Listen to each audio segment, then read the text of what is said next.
Hi everyone, welcome to the Golang Algo tutorial. So today we are going to cover the question of validating a subsequence. This is a pretty and easy straightforward question, but it's an interesting one.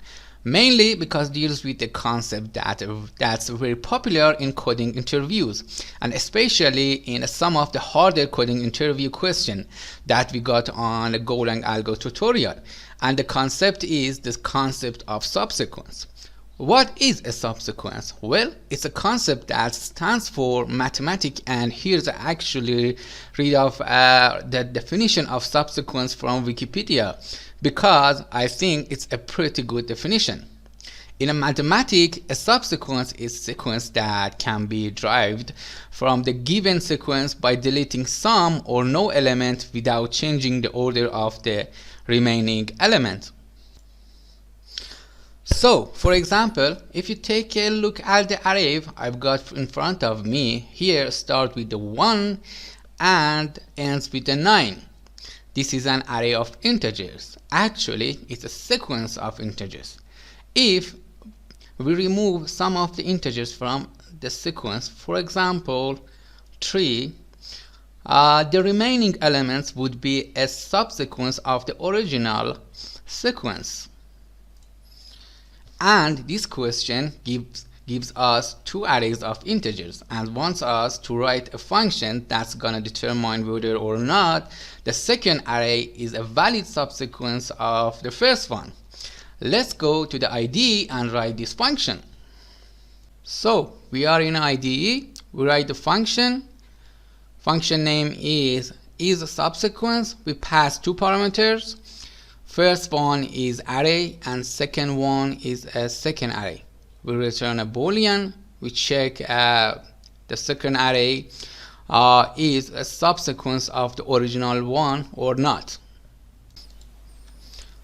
So for check these conditions, we need a parameters and a for loop. So let's define the variable. So we name that sequence index. We initialize that with a 0. After that, we need a for loop to traverse entire array, original array. So for underscore, we get the element from the original one. After that, we need to check if element inside the second array. We need to increment the sequence index to track all elements from the second array. So we check that element is inside the second array at sequence index. We increment the sequence index to move forward from other elements.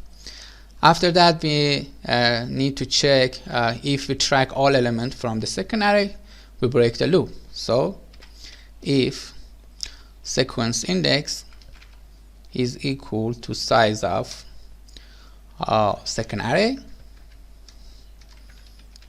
we break the loop. At the end of the for loop, we check second array is a subsequence of the original one or not. So we return that, return sequence index with size of the second array.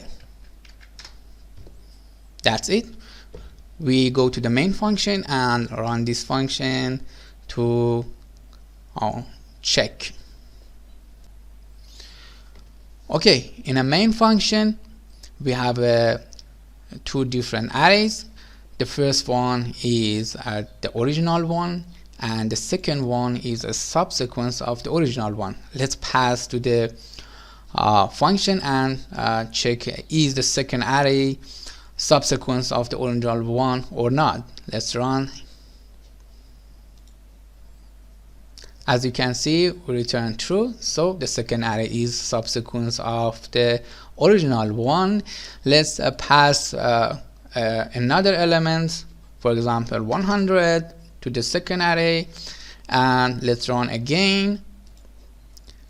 As you can see, we return a false. So the second array is not a subsequence of the original one. I hope you enjoyed this tutorial. Thank you for watching this video. Goodbye.